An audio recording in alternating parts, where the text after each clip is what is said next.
Welcome to Spotlight. I'm your host Fitzroy Prendergast. In this week's program, we'll be featuring the Managing Director of First Caribbean International Bank, Mr. Nigel Holness. Welcome to Spotlight. I'm your host Fitzroy Prendergast. And in this edition of Spotlight, we've caught up with a very interesting personality. We've caught up with the Managing Director of First Caribbean International Bank, Mr. Nigel Holness. Welcome, Nigel. Thank you, Fitzroy. I wanted to start with a little bit about yourself. Tell us, for Jamaicans who don't know much about Nigel Holness, tell us a little bit about where were you born and your education. Born in Birmingham, England, during the period when a number of Jamaicans were migrating to that side of the land, and eventually returned to Jamaica at the age of 1, tender age of 1. So most of my life I've lived in Jamaica. Went to Monroe College and furthered my education throughout the system from there. Certainly most of my career would have been in banking after leaving high school, and throughout that period would have garnered a wealth of knowledge, expertise, working in different areas within the organization, undergoing quite a lot of rigors of going through the business and its development and where we're at now. All right. Now, tell us about your days at Monroe. Did you enjoy Monroe College, cool hills of Malvern, St. Elizabeth? Amazing. I still say to my children that we really should be sending them to that side of the land to be schooled. There's nothing like growing up in the rural communities. Monroe College, as you said, very cool. So it's conducive for learning. Yeah. You certainly don't have the kind of severe temperatures like that exist in Kingston. Certainly I remember Monroe College, you were in a classroom and the mist would just come down and come through the windows and literally dampen your books. And so it was very interesting. Incidentally, during that time, I recall my parents, they actually gave us some of the winter coats from our days in England, from my brothers, what they used to wear. So you had the frill and the fur around your neck.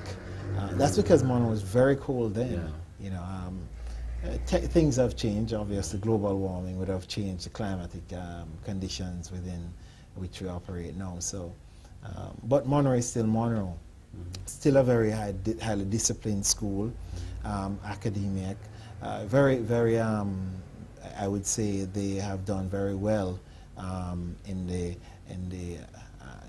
terms of their overall performance in education, and they're making strides now in different areas, track and field just the same, you know, and as well football, but more so track and field. We've carved out a name for ourselves. Definitely. Let's touch a little bit on when you were at school. Did you really, was banking always on your mind? Was it business that you gravitated to, or you made a switch? Well, my entire family, all my brothers, they actually were looking to go into the field of science.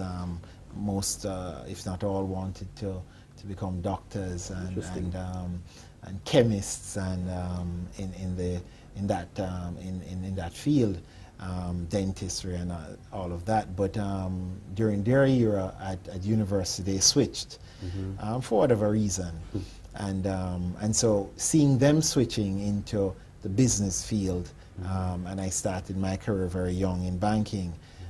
Just continued to maintain that disposition, and it has landed me where I'm at today.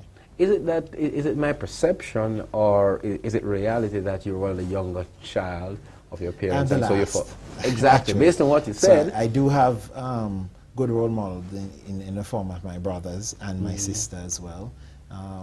They have set the pace for very much hard work to achieve things in life, and obviously that was instilled from a very tender age from our parents, and the fact that our parents, we had a structured family, mother, father, and my mother was a stay-at-home mom with 7 kids. Obviously in those days, you know, it would have been difficult for her to work. but work outside of the household. So she had the awesome responsibility of growing 5 boys and 2 girls. Wow. Yeah. Very interesting. Now, you left school and now you got into banking, I assume quite early afterwards. Where was your first stop? My first stop, actually, we had a branch, Knoxwood Boulevard here, that I started out as a part-time teller. Then it was called teller. It's now called the customer service rep.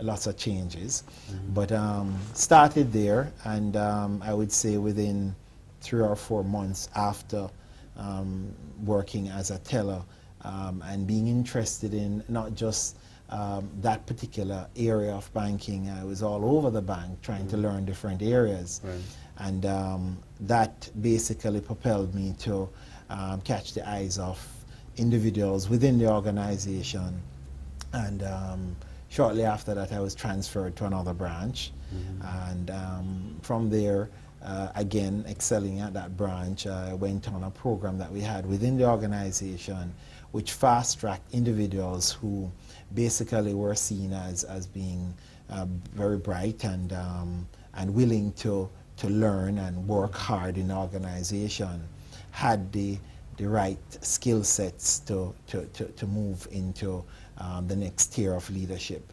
And I took that on wholeheartedly, and I guess I did very well, obviously, which then opened doors for other things, which certainly landed me here. Interesting. Now, is it that you have been a CI, a First Caribbean employee all your life? Well, yes, literally all my life. Joined shortly after 6th form out of Barnwell College, and as I said, made some decisions basically that I can't regret. You know, there were other opportunities that were on my table. Then I can recall remembering actually doing the interview for then it was Bank of Commerce. Then on, I think it was like a Tuesday, and on the Wednesday I also had an interview with a competitor who is still around. And I heard from the competitor earlier than CIBC accepting me as an employee, did a medical and everything. And eventually, because my brother actually banked at Bank of Commerce then, and I do hold my family in high regard, he said to me, why don't you come along and go and work with this institution, since 2 offers are on the table? And I decided to come here. So your brother was very instrumental in you working at First Caribbean. So you must be thrilled that you're now at certainly. My entire family is thrilled. Yeah. Wonderful. Now, for somebody with that level of experience throughout the organization, you must be able to talk us through the changes that you've seen happen at this institution. Tell us a little bit about that. Well, one would appreciate that globalization has transformed the world at large. Things that are happening in the other side of the world, in Asia, Europe, for example, impacts us here in Jamaica. The advances in technology transform banking. You know, our ability to communicate now is instantaneous, literally. People literally want to be able to do their banking on the go. And compared to when I started out, we had franking machines and these big machines that you had to push your interest card in. Those days you have to manually calculate interest on a savings account, things like that. Customers cherished holding a bank book rather than going online now to investigate what is the status of their account. So then it was more or less very manual, but it was very personal, and that's the difference. A lot of our relationships are forged because of the need to communicate more and more and the very hands-on approach that you had to take with your customers. It wasn't just about someone sending you an email to communicate something to you. It's about actually meeting with the persons and discussing things with them. You sound a little bit nostalgic about those oh years. Yes, it certainly is. When I look back, you know, banking, yes, it has changed a lot, but it was based on relationships. That's what literally created the success of this organization. We look at our customer loyalty base. To this very day, we have persons banking with us for years, 60, 70, 80 years. As a matter of fact, I remember one family who started with us at the inception of King and Harbour when we started, when Bank of Commerce started here, which incidentally was a branch of the CIBC Halifax in Toronto. And originally it started because of the saltfish trade, codfish trade between Jamaica and Canada. And so CIBC, because of its customer base, they needed representation in the Caribbean territory of Jamaica. And that's where it all started. Well, certainly, if you are not at the helm, no, I think it would be prudent to suggest that you've got to be pushing your company in that direction. Most definitely. Part of our strategic objective is really to deepen client relationship. You know, the fact is that until you understand your customer and appreciate the needs of your customer, that's the only time you can actually deliver products and services that meet their expectation. A lot of banking is, in the past, was product driven. You push products to customers. And a lot of customers, one, didn't understand the product. Two, didn't really need the product. Typical case is a savings account vis-a-vis a checking account. They are two different products. Savings, exactly what it says. It's a saving. A checking account is for your daily transactional activities. And the ease of using a checking account vis-a-vis a savings account. Right? And so clients didn't understand that.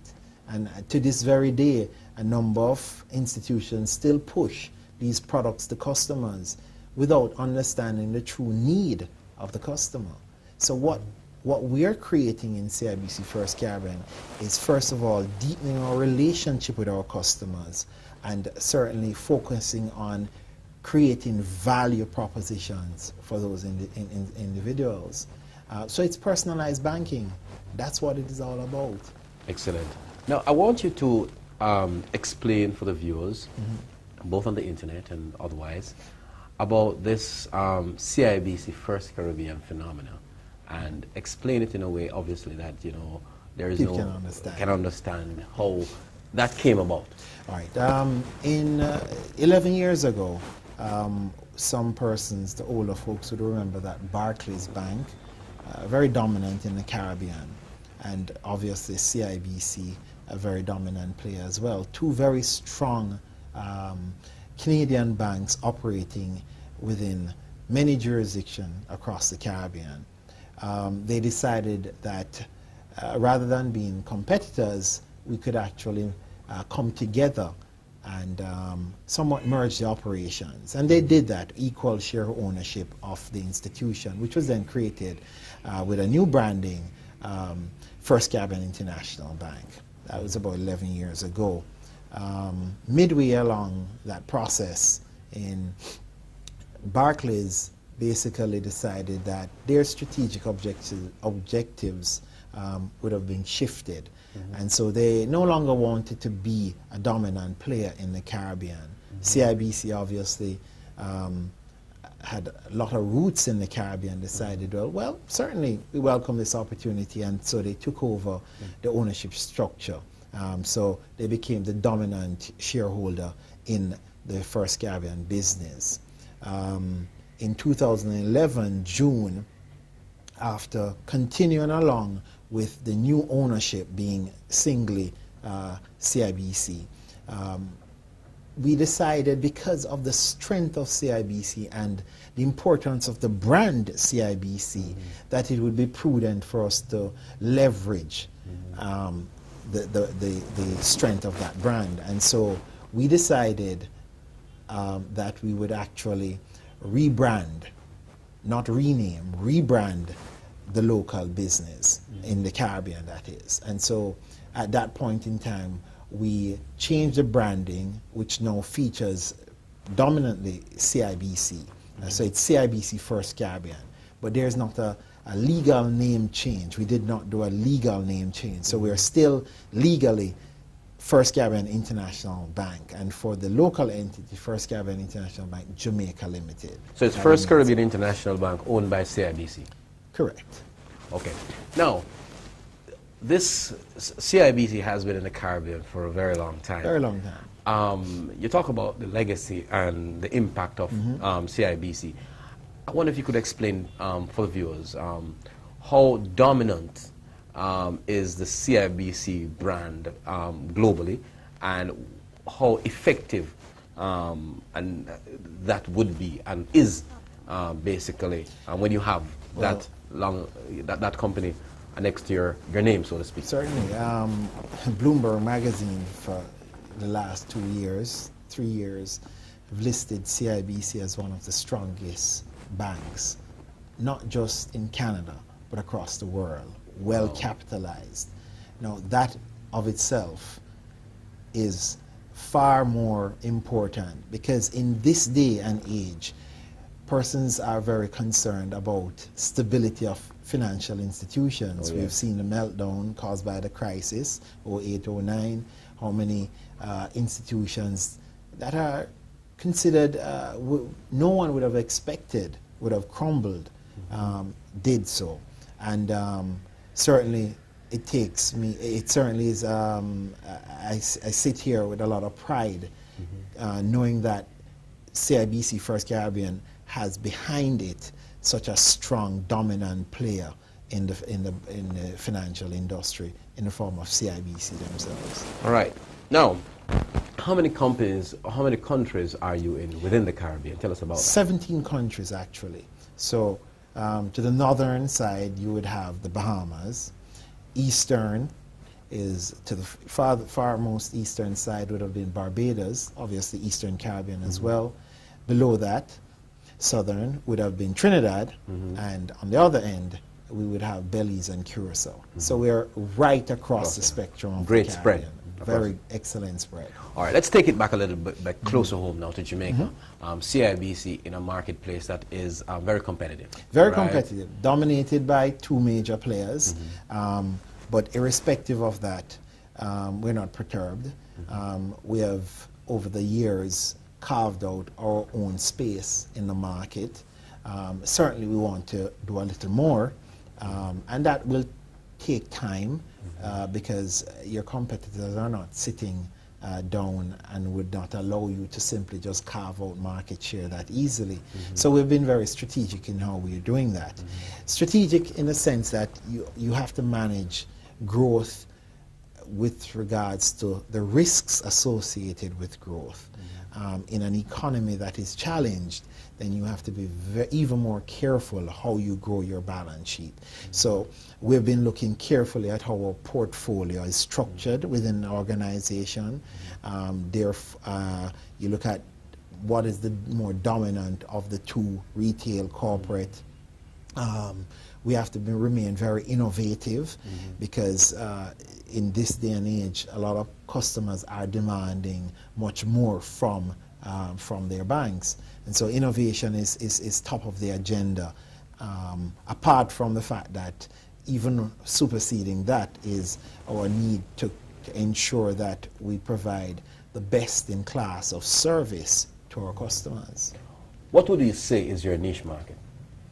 I wouldn't say that we have carved out a niche market, because we're a bank that offers all services. So from the corporate space, we're pretty dominant there, and have been dominant, I would say, probably over the last 7, 8 years, we have grown that portfolio even more than we have dominated in the retail space, grown in the retail space.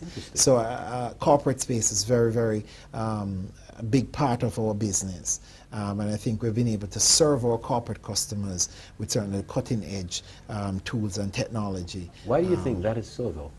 Why do you think you're able to grow your corporate side of the business? Strategic focus, again, paying close attention to what it is that your business clients require. That is why we have to listen to our customers. What is it that you want?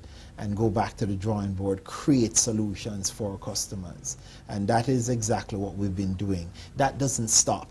It's a continuous process because change is constant. So what we have been doing is basically looking in the market, testing the market, what it is that clients are requesting. It also requires you to be to look forward thinking, very proactive. So things that clients don't even need at this point in time, you know, have to be far advanced in starting the process, engaging your technology teams to ensure that the platform, the technology platform, is stable and can take new products and services to meet the client's needs in 5, 10 years from now. Well, that is excellent because innovativeness is part of one of the reasons why you stay afloat. Yeah. You have BNS in the marketplace. You have another Canadian bank, Scotiabank, initially. Yourself and other players. Is the Jamaican banking sector saturated? I wouldn't say so. There's always opportunities in the market. I wouldn't say it's saturated. I think what it is that you have choice. The consuming public have a choice. They can choose to bank with another international player, or they can choose to bank with a local player. But exactly what it is that you require, that is the question that the consumer needs to ask, and therefore scan the market as to what it is that each of these institutions are offering and which one really meets their need. Certainly one of your selling points would be the solidity, the strength of Correct. The bank. The institution right? itself. Yes. How do you, for the ordinary Jamaican on the street who wants to deposit some money, how do you sell that to him to let him understand that, hey, it's not just to put $2,000 there or put $2,000 there, but it's to ensure that when you're ready for it, you're able to get it? Yeah. Well, I must first say that the institutions in Jamaica, the financial institutions, are well regulated, and not just CIBC First Caribbean. I think our central bank has done a tremendous job in putting in regulations to ensure that depositors are protected. I would say for CIBC First Caribbean, our history is there to showcase the fact that we have never been at any point in time on unstable ground. We have constantly been ahead of the game in managing our risk, right? Operational risk, credit risk, all of the different facets as it relates to risk. We have been very prudent in managing that aspect of the business, and therefore that in of itself gives you the platform for stability, and that is what we say to our customers. You can rest assured when you go to your bed, we will be standing 10, 15, 20, 30, 40 years down the road. Is that a knock at your competitors? They can defend their position. They can defend their position. I'm quite sure they might be able to say the same thing. But for us, I can speak for this institution about stability. It is certainly in this market globally. You look at what is happening. You know, recent pronouncements in Cyprus, I think it was, around depositors' monies now being taxed and all of those different things. I can't quite remember what it was, but you know, it's not to say that these things couldn't happen. And again, it would require our governments and dialogue with central banks and all, and of course the multinationals. But I don't think that would be on the table here at all.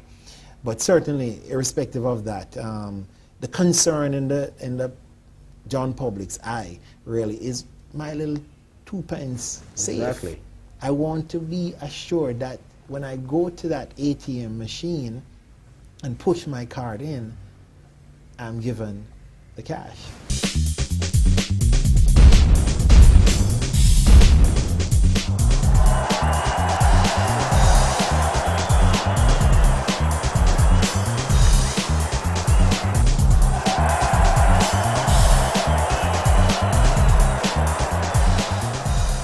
Join Cable News and Sports on Mondays at 6:20 p.m. for UN in Action. UN in Action gives you a glimpse at some of the work of the United Nations as they seek to reduce poverty and foster development in developing countries across the globe. UN in Action every Monday at 6:20 p.m. on your News and Sports Authority, Cable News and Sports. Every Mondays at 6:05 p.m., Cable News and Sports brings you Inside the World Bank. Get an insight into the mission of the World Bank as they fund some of the world's major projects to assist in economic development. We estimate at the bank that even a mild epidemic will reduce world GDP by 0.7.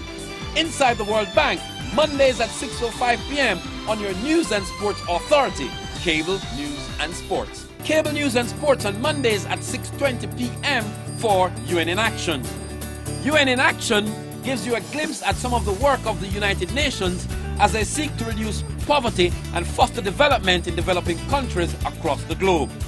UN in Action every Monday at 6:20 p.m. on your News and Sports Authority, Cable. Cable News and Sports wants you to learn while you watch, and so the #1 Cable News and Sports channel in the island brings you the best news and sports documentaries in Documentary Corner weekdays at 3 p.m. Improve your knowledge of world events by watching the largest catalog of news and sports documentaries anywhere in the island on Cable News and Sports weekdays at 3 p.m. The Documentary Corner is aired on Sundays at 10 a.m.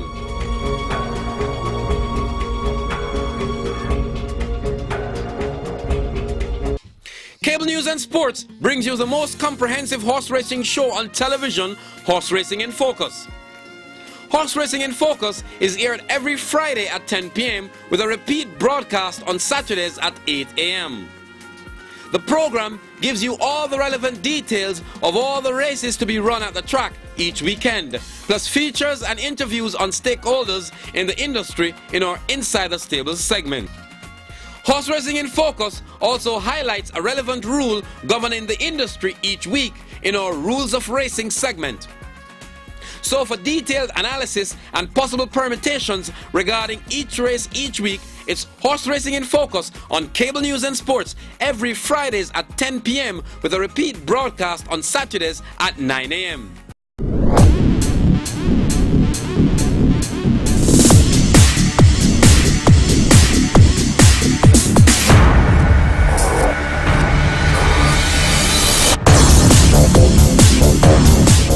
Now, the debt exchange, very topical. We've had 2 swaps in recent times, maybe a third, less high profile. Tell us a little bit about the impact it has had on CIBC. It's a good point. To start, really, I would say, again, you have to look at the fundamentals in the market and read those signals. And so if you're doing your homework, the fundamentals in Jamaica or debt dynamics are just simply poor. 135, some people say 140% debt to GDP.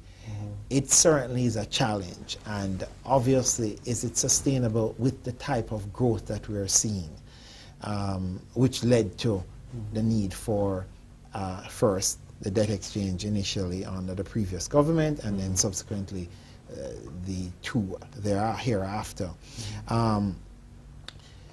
It gives the government some breathing space, which is good, and I think all the bankers and financial houses that participated understand and what they are giving up to make this a success.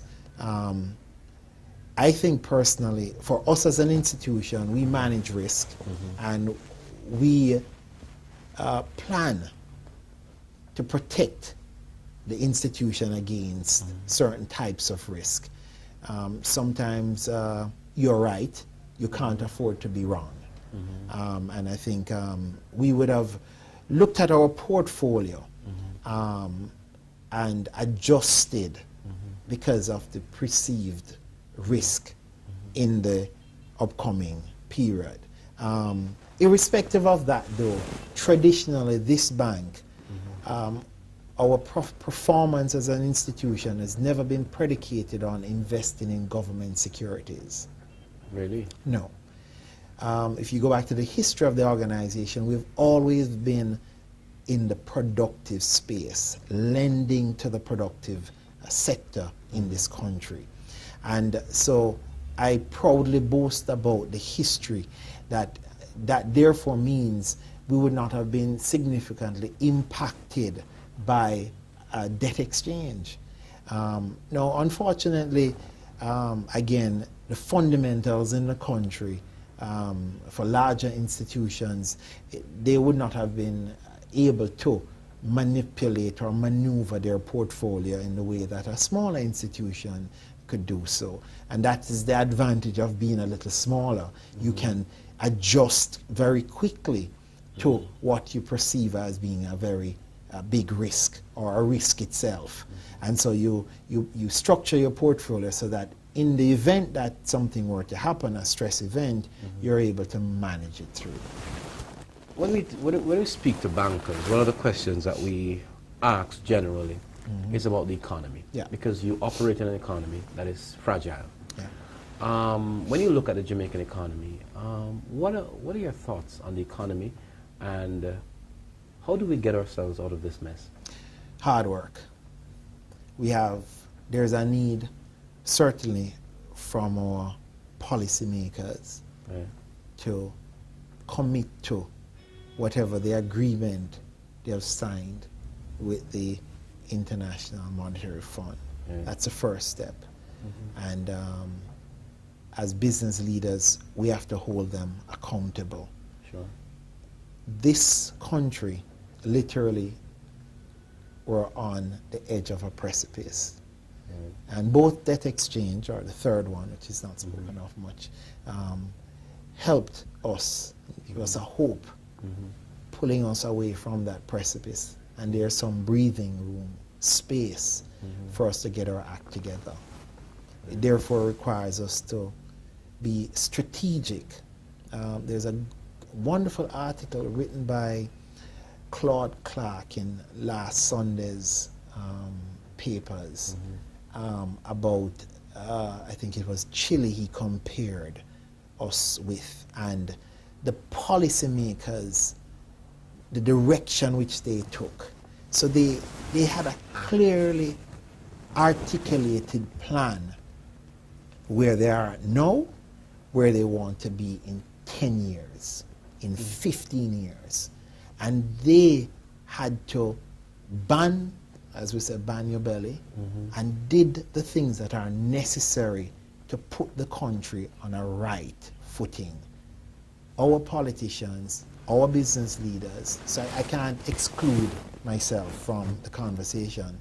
Individuals, every single one of us as Jamaicans, want to have a future, a bright future, need to put our hand to the plow.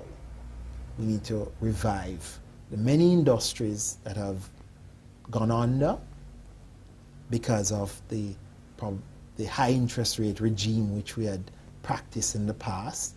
So it was easier to invest in a government paper than to invest in a factory. We need to reverse that trend. We, as businesses, as banks, we have to be creative now in finding solutions to help the business, those who are entrepreneurs, who have great ideas, to now see their ideas become reality and grow this country out of its problem. But it's going to require us to have the right the structure, the proper policies, framework, government, creating that, working with private sector to forge that, changing the culture of our country from the man in the inner cities to the man in his big office, right? Everybody's mindset has got to be changed. We have to be united as a people, because a kingdom divided will fall. It's a biblical principle, and every time you see it, countries that are divided, ruined because of that. We have to unite. Excellent. Now, I want to go to how you provide the services that CIBC, First Caribbean, provides as you carve out your own space, as we've talked about earlier on. What are some of the solutions that you offer clients, both a private person and corporate companies, that make them want to continue to do business with you over and over again? Tell us about some of the products and services that you offer. Obviously, internet banking services. We have a wonderful platform, very friendly, user-friendly platform for the retail as well as corporate clients. We have a regular deposit and savings account. Loans, certainly consumer lending, very big part of what we do. But more so, we do have a mortgage unit which drives mortgages to the average consumer. I think most Jamaicans want to own their own little piece of land and have a roof over their heads, and therefore we provide that opportunity and boast about it. That really, for a man to be a man, he has to provide a roof over his family's head. Definitely. And this is one of the areas we have focused on over the last 10 years, really seeing a lot of growth in our portfolio for mortgages. And it's because we've been deliberate about pushing that particular product in the retail space. Obviously, we offer the credit card services as well, the Visa Classic, Gold, Platinum. We've just launched the business card, BizLine, huge benefits, rewards for our customers, cashback, wonderful interest rates. I would say there's no other card in this local market that can compare to it. So, and again, it's birthed out of what the customers are demanding of us, interaction with our business clients and ease of doing business using cards. We have the automated banking machines, obviously, which are located strategically across the landscape. And we're looking to increase the number of these ABMs so that the convenience is there for our customers and external customers as well. In the corporate space, again, deposit and transaction account, credit card for corporate customers, business loans and overdrafts. Again, commercial mortgages, which is a huge part of what our commercial clients are looking for. Bonds, guarantees, indemnities, letters of credits, so you name it. From a corporate space, we're actually in that business. Finance, leases, things of that nature. We also have the investment banking team, which works in conjunction with the corporate lending business. So they do structured financial solutions, debt equity underwriting, syndicated loans, things of that nature, advisory services, and securitization. So those are some of the things from those three areas. We also have what we call a client solution group, which was formed about 2 years or so ago. And this group works closely with corporate and investment banking to provide customized risk management solutions for larger corporates. So things like energy hedge. We've been looking at some of those things that helps our manufacturing sector to more or less manage their energy costs. It's a huge part of this country's problem.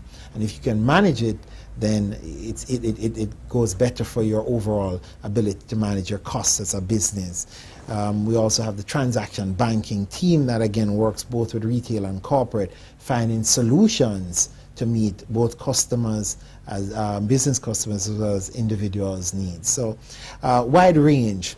From another angle, obviously, we've been improving our value proposition in the wealth space as well. A lot of work going on behind the scenes now to play a greater role in that space. And so as well, advising, creating new products, leveraging our parent company, what they offer to their wealth clients, bringing that locally, obviously with regulatory approvals and all of those. That's the space that we're looking to certain strengthen. Excellent. Now, I want to touch base with you on some specific things. One is, obviously, how easy is it to access loans for a small business person? One of the big challenges, obviously, small businesses will say, well, you know, we don't have collateral and this and that, and you know. Tell us about the ease and, you know, how do you assist the average small business person who needs a loan and comes to CIBC, because that's critical. That's critical. Okay, just to mention to you that this is an area where we identified as a growing, more demand small business sector. And so what we have done, again, leveraging the expertise that exists within our parent company, CIBC, we're now looking to restructure exactly what it is that we can bring to market to facilitate and make it easier for small businesses to come in and access loans.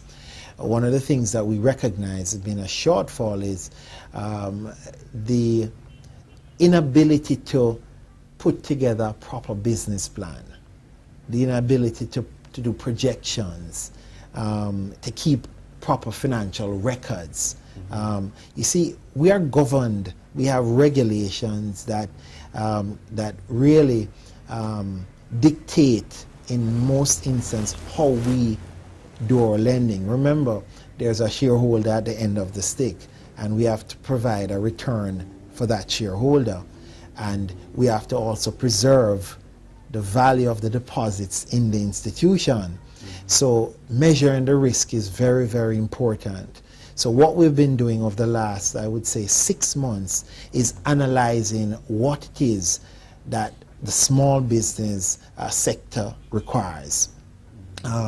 Obviously, there are a number of other institutions that are far advanced in this particular space. But we see it as a huge growth opportunity for not only our bank, but as part of our commitment to building Jamaica and the Caribbean at large. When you have a vibrant small business sector, it certainly will lead to further growth in the economy. And therefore, for us, we have to find the solution that will answer the call of those small business clients. So I can't say to you it's an easy process now, because the demand is you really have to provide us with relevant information so we can make an assessment of whether or not this is a viable business.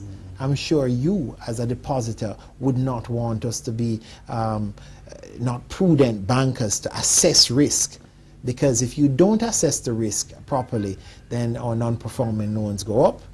The ratios in the bank, we breach the regulatory ratios. Not only that, but your profitability starts to go the other way.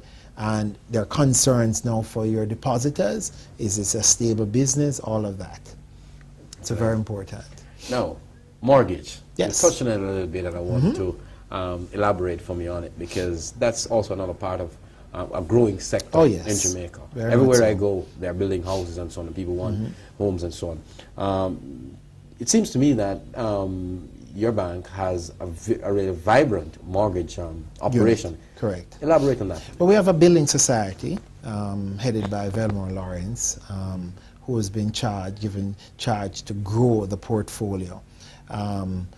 Basically, what we do is we partner with developers and as well our customers, finding out, again, deepening the relationship, what is it that they want, and helping out to provide a solution. Mortgages certainly is one of those products that the average consumer wants. They want a house, and that's the bottom line. So we find we forge relationship with NHT, for example, wherein clients can access funding from NHT, and the difference they can access from us as an institution. We have very long-term mortgage plans, depending on what the client really requires. We encourage customers to really do the necessary groundwork. Online, go online, look at what the requirements are, get the information, and come and speak to our mortgage experts in the building society. It's an easy process. There's a lot of information online that they can access. Right? So for the viewers, I would say to them, go onto our webpage, look at the requirements, go there, identify a potential opportunity, come in, speak to us, start planning what it is that you want us to help you with. We also encourage customers to start saving from an early stage. It's important for you to save, have an objective.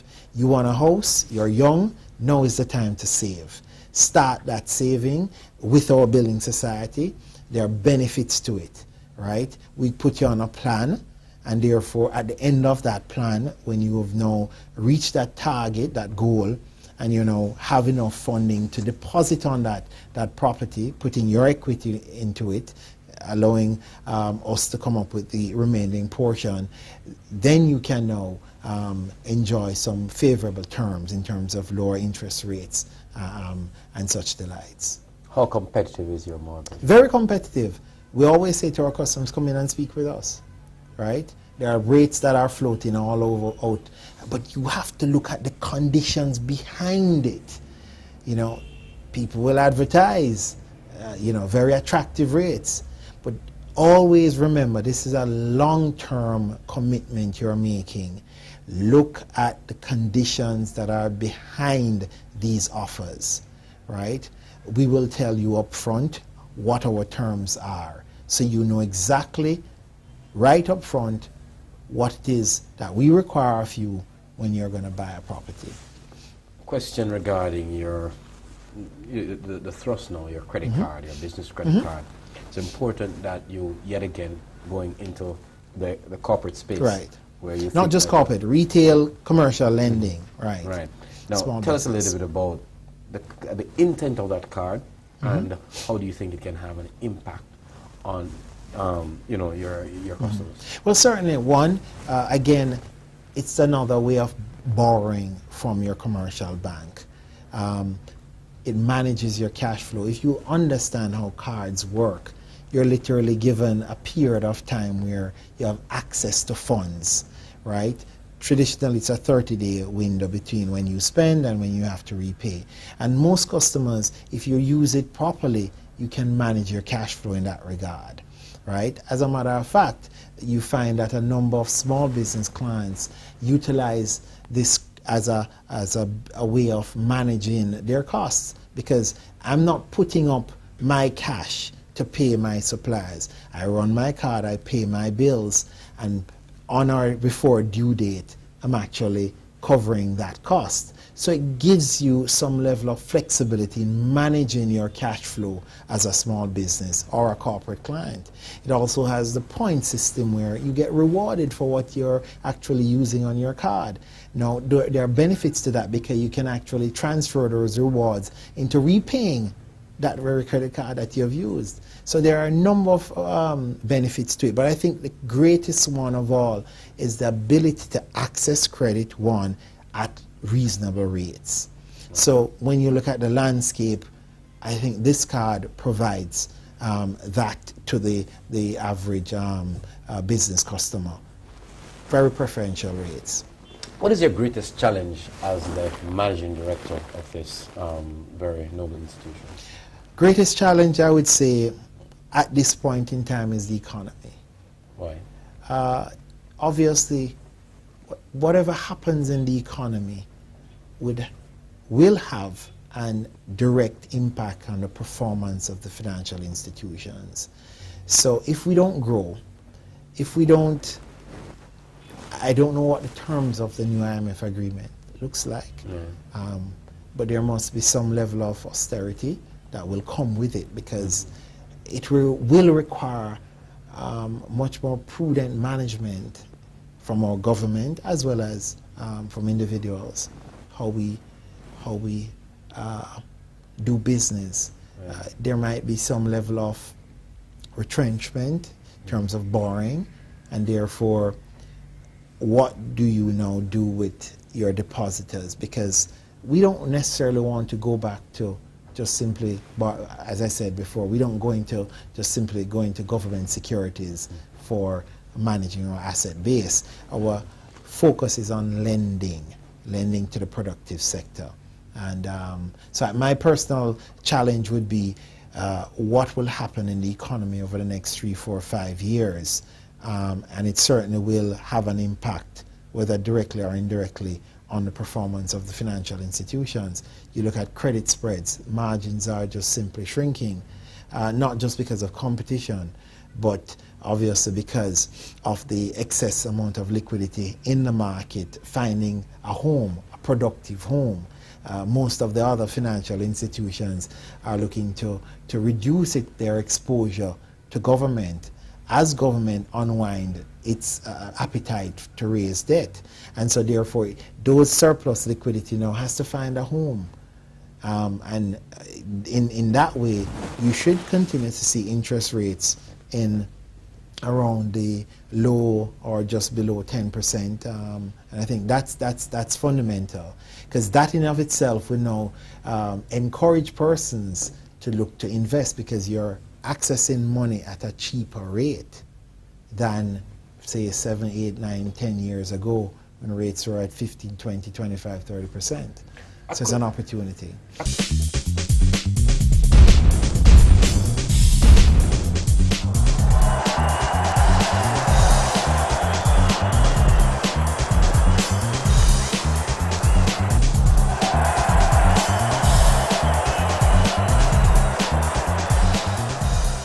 Join Cable News and Sports on Mondays at 6:20 p.m. for UN in Action. UN in Action gives you a glimpse at some of the work of the United Nations as they seek to reduce poverty and foster development in developing countries across the globe. UN in Action every Monday at 6:20 p.m. on your News and Sports Authority, Cable News and Sports. Every Mondays at 6:05 p.m., Cable News and Sports brings you Inside the World Bank. Get an insight into the mission of the World Bank as they fund some of the world's major projects to assist in economic development. We estimate at the bank that even a mild epidemic will reduce world GDP by 0.7. Inside the World Bank, Mondays at 6:05 p.m. on your News and Sports Authority, Cable News and Sports. Cable News and Sports on Mondays at 6:20 p.m. for UN in Action. UN in Action gives you a glimpse at some of the work of the United Nations as they seek to reduce poverty and foster development in developing countries across the globe. UN in Action every Monday at 6:20 p.m. on your News and Sports Authority, Cable. Cable News and Sports wants you to learn while you watch, and so the #1 Cable News and Sports channel in the island brings you the best news and sports documentaries in Documentary Corner weekdays at 3 p.m. Improve your knowledge of world events by watching the largest catalogue of news and sports documentaries anywhere in the island on Cable News and Sports weekdays at 3 p.m. The Documentary Corner is aired on Sundays at 10 a.m.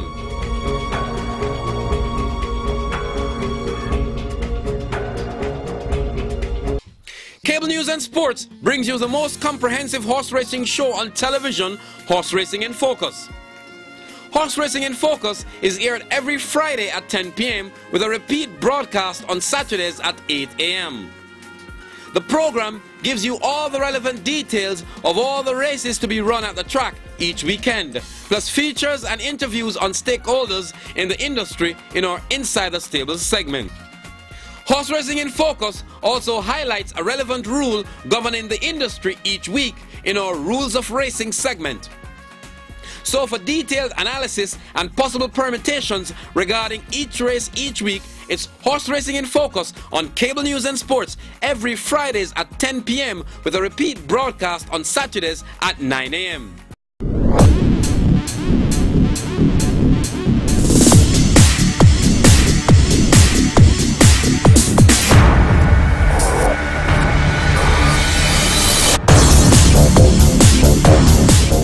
couldn't do this interview without asking you about the exchange market, because that's a very critical part of the sector.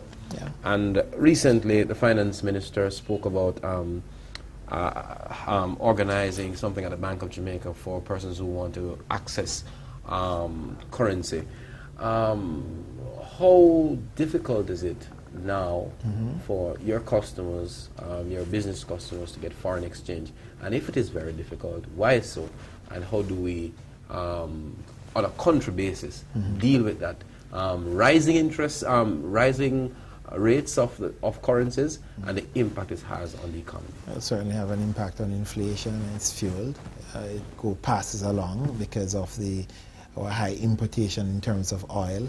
So that's a dependence. So obviously, any increase in your currency value certainly will impact your indirectly and directly the cost of oil. And when that trickles down to the average John Doe transportation, just simply cooking at home, gas prices will increase. But I think there's a fundamental weakness. There's a trade imbalance.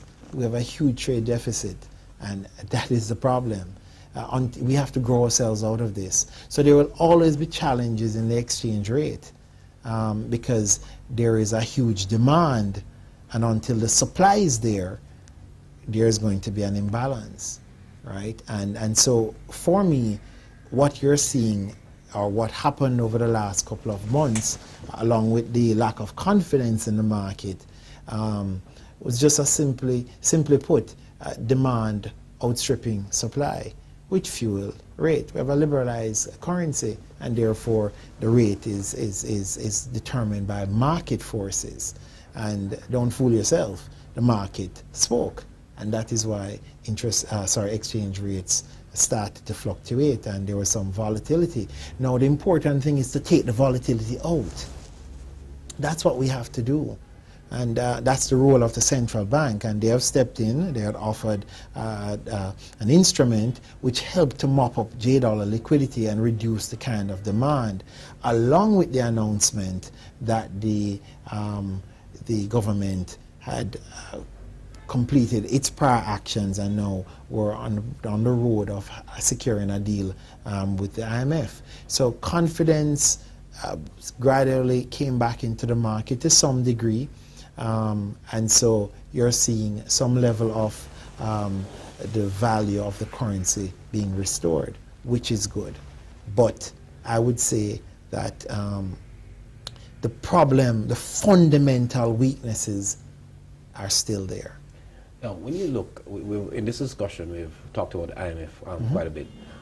When you look at what has happened in Greece, Cyprus, Spain, and all these problems in Europe, Jamaica is tourism dependent, and whatever happens in Europe and the rest of the United States, if there's a weak economy, it obviously affects Jamaica. Yeah. Are you confident in the prescription of the IMF? Because I have to ask you as a lay person, is this prescription workable? Well, I think it's workable to some extent. What is missing from the picture as it is a clearly articulated and structured plan in terms of growth. Now, the IMF wants to stabilize, bring stability, and in of itself will create some challenges. But it is important for governments to recognize that it does offer them a way out. They have an option. They do have an option. We can say, well, we're not going to go with the IMF, what they're proposing. But what happens to the economy at that point? That is the challenge. So for me, I think the IMF plays a critical role. It corrects or helps to correct this insatiable appetite for debt. Wow. Very important. It comes at a huge cost to your... It comes at a huge cost. And, want it or not, the fact is, for us as a country, it's not the all in all. It won't fix Jamaica's problem. It is an aid. It helps. It is, I think, part of one of the strands that will help to pull us out of the pit that we are in. But there's a lot more. There's effort that needs to be put in terms of government, prudent fiscal management, putting in policies and structures that will encourage growth and development in our country. Case in point, we've been debating this thing around energy and the high cost of energy in this market. It's one of the biggest single factors to the manufacturing sector that they need to overcome, right? To the household as well. They need to overcome it. And we need to make sure we have a clearly articulated plan to resolve those issues. Working along with the multinationals, that's how we're going to solve this problem. Excellent. Now, let's go to a more decent topic, so to speak, in terms of your philanthropic contribution to Jamaica. Your company has been very instrumental in building this country. Yeah. Certainly, we know of the Unsung Heroes Awards that has been very, very popular, and I know that you have others. Elaborate and explain for me some of these the initiatives that CIBC First Caribbean takes to recognize the contribution of Jamaicans and to be a part of the fabric of this country. Well, certainly you hit the nail on the head. Our flagship program is the Unsung Heroes, recognizing individuals for their service to their communities, giving of themselves, certainly selfless in their approach, and giving to them so that they can continue doing what they're doing. So it's rewarding them for the right actions. I think we've done a pretty good job of doing so, identifying individuals that otherwise would probably have gone unnoticed. Basically they have benefited from the exposure because more persons will come on board to help. One of the, I think, apart from the Unsung Heroes, I think one of the things that we're proud about is our Adopt a Cause program. Basically what it is that in the environments in which we operate, the communities in which we operate, our branches per se, they have an opportunity to impact the community in which they serve.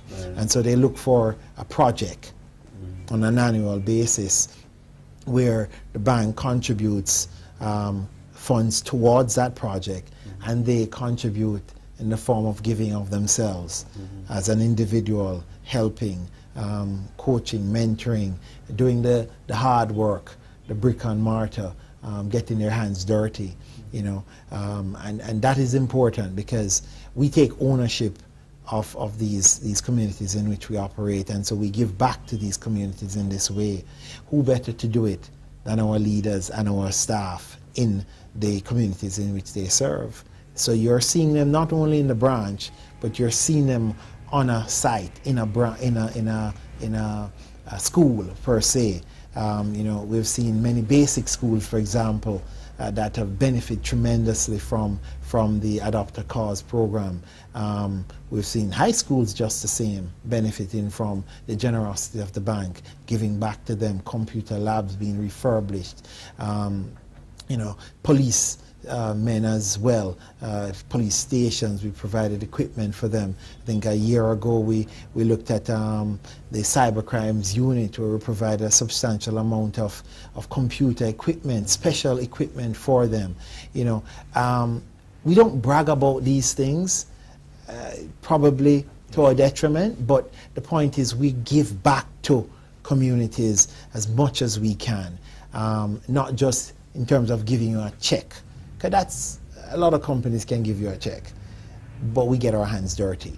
We want to follow up with individuals. We want to follow up with the institutions which we serve, which benefit from our generosity in that regard, to make sure that they're channeling those funds, the services that we provide them, in the right area, focusing on children development, education, sports, for example. We were sponsors of the Carifta Games in the Bahamas, and locally we also are a major sponsor of the water polo and swimming activities here in Jamaica. And I remember our marketing manager did a tremendous job along with some of our other staff members to take 20 kids from one of the homes to enjoy something that they probably will never be able to enjoy, taking them to the games and wining and dining and fetting them and allowing them to see competition at the highest level, you know. So they thoroughly enjoyed those things. That is what gives me the thrill. That is what gives me the push and the drive to continue doing what we're doing as an organization in this space. You know, very important. Wonderful. Now, as we wrap up this interview, a couple of things before we close off is, one of them is, what would you want to see with CIBC First Caribbean, say, in the next 5-10 years? When you visualize this company where it's at now, what are your prospects? What do you want to see? Certainly. Certainly. I think be known for its customer service, quality of its individual. I think the tagline for this company is "for what matters." And it's important for us to understand that, for what matters to our staff. Financially stable, platform to build on, to grow, to develop themselves in their career as bankers, to excel, to be able to provide for their families. So what matters for staff? What matters for our customers? To find solutions for our customers, cutting-edge solutions, to work along with our customers, not just in retail, not just in small business, not just in corporate, but in the wealth space as well. So from the man sweeping to the man who is well educated and well established financially. So providing solutions for them.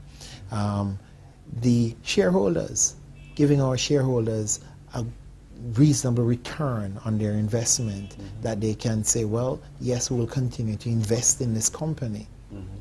So it's very important. And then to corporate Jamaica, through our corporate social responsibility, giving back to our communities, you know, and that is what we want to build on. The legacy which exists now certainly will set the stage for us to improve and become one of the finest institutions delivering quality financial services to not just Jamaica but the Caribbean at large. You have a very difficult balancing act. Yes. You're at the head of this organization, but you also is a family man. Yeah. How do you balance with this massive workload plus your family life? Always a challenge for business leaders. The challenge is, I think, for me, the most important thing is your spiritual life. For me, that is. My relationship with Christ is what sets the foundation for everything I do. Born-again Christian. Born-again Christian. You name it, that's me. What denomination? Non-denominational. Okay. You know, but Christianity is a personal relationship with Christ. So it doesn't matter which denomination you belong to. It's about your relationship with Christ that matters, and having a relationship. And that is where my strength comes from. One of the biblical principles about life is about balance. And therefore you must balance your responsibilities as a father, as a husband, as a man, and as well as a business leader.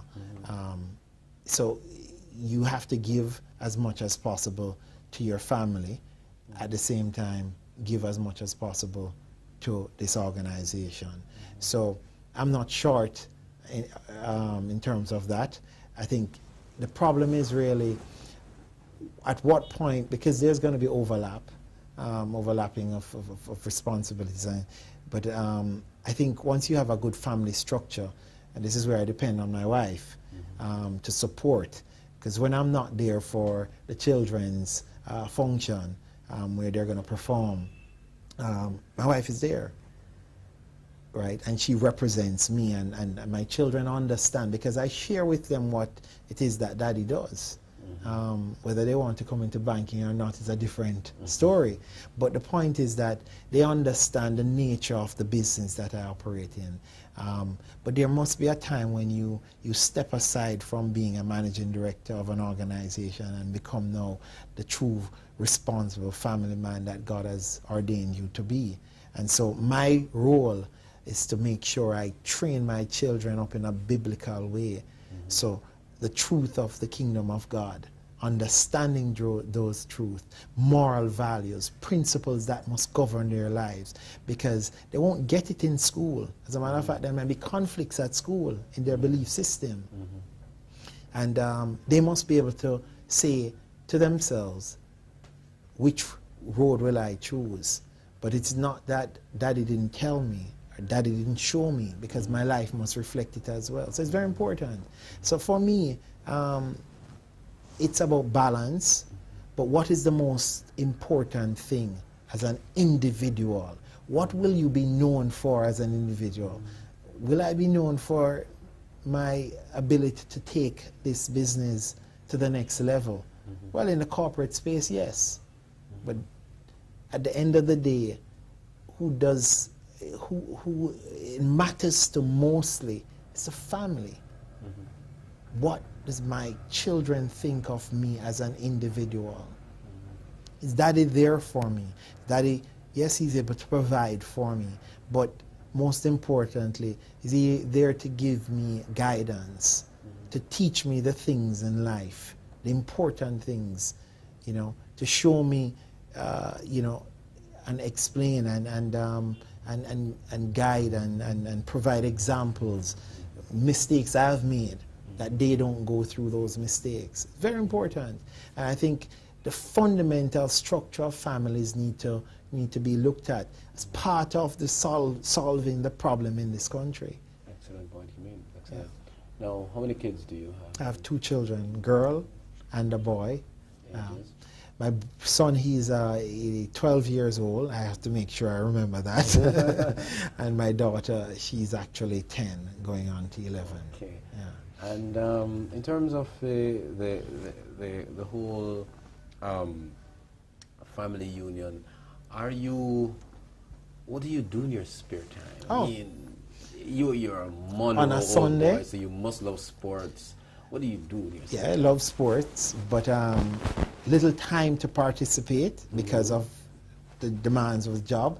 But on a Sunday, that's my family day. Apart from church and worship, but I spend a quality time with my children on a Sunday.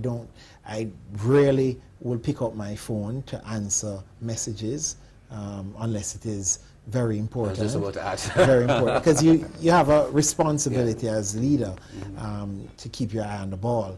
But Sundays are really my focal point with my children. Saturdays, you get the chores done and you teach your children how to do things around the house, cut the lawn, right? I'm showing my son how to do that. Furniture, I love woodwork. My father is a woodworker, and so my passion is one day when I retire from this organization, is to have my own little factory or my own little workshop. I do have a little workshop, but you know, that is my passion. It's what drives me as well. So on a stressful day, I'll go downstairs in my little shop and I will carve out something or build something that my wife has been harping on me to do for how many months. Well, you do a good job. Oh, I'm excellent. Yeah. Thank you very, very much, Nigel. Yeah. It was an awesome pleasure to do this interview. Yeah. We wish you all the best at CIBC First Caribbean, and we continue to hope that God will guide you and lead you as you continue on the journey to the success of this company. Thank you once again. Thank you. God bless you. Good. That was Nigel Holness, the Managing Director of CIBC First Caribbean, on Spotlight.